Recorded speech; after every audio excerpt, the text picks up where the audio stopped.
Chandrababu credit చోరీలో నిష్ణాతుడని మాజీ మంత్రి అంబటి రాంబాబు అన్నారు. భోగాపురం ఎయిర్పోర్ట్ కూడా తన క్రెడిటేనంటూ అబద్దాలు చెప్తున్నారని మండిపడ్డారు.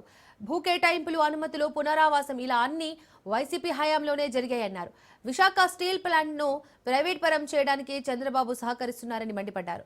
వైసీపీ హయాంలోనే 32 లక్షల ఉద్యోగాలు ఎంఎస్ఎంఈల ద్వారా తెచ్చామని అన్నారు. చంద్రబాబు ఈ 18 నెలల్లోనే 3.7 లక్షల కోట్లు అప్పు చేశారని అన్నారు. తిరుమల వెంకటేశ్వర స్వామితో ఆటలు ఆడుకోవద్దని అంబటి హితవు పలికారు.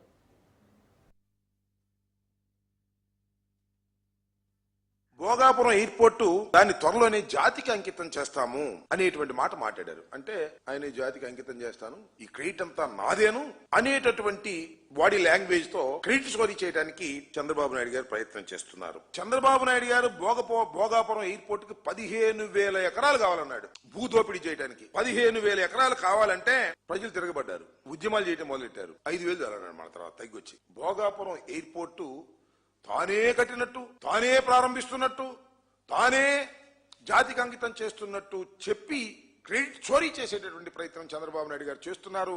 ఏమంటాడు? 12,000 కోట్ల సాయంతో విశాఖ ఎయిర్పోర్ట్ ని కాపాడుకున్నాం అంటున్నాడు. ఆ 12,000 కోట్ల రూపాయలు స్టీల్ ప్లాంట్ ని ధారాదత్తం చేయడానికి మాత్రమే ఉపయోగిస్తున్నారు తప్ప కాపాడుకోవడం కోసం ఉపయోగించడం లేదనే విషయాన్ని దయచేసి గమనించాలని కూడా ఈ సందర్భంగా మనవి చేస్తాం. మా ప్రభుత్వ హయాంలో 5 ఏళ్లలో ఎంఎస్ఎంఈ సెక్టార్ లో 32,79,770 ఉద్యోగాలు తీసుకొచ్చాం. అదే సోషల్ ఎకనామిక్ అదే చంద్రబాబు నాయుడు గారి హయాంలో చూస్తే 9,50,000 ఉద్యోగాలు మాత్రమే చంద్రబాబు నాయుడు గారు తీసుకు 9.5 లక్షల ఉద్యోగాలు చంద్రబాబు నాయుడు గారి హయాంలో వచ్చింది. ఇది సొల్లు పురాణం కాదు.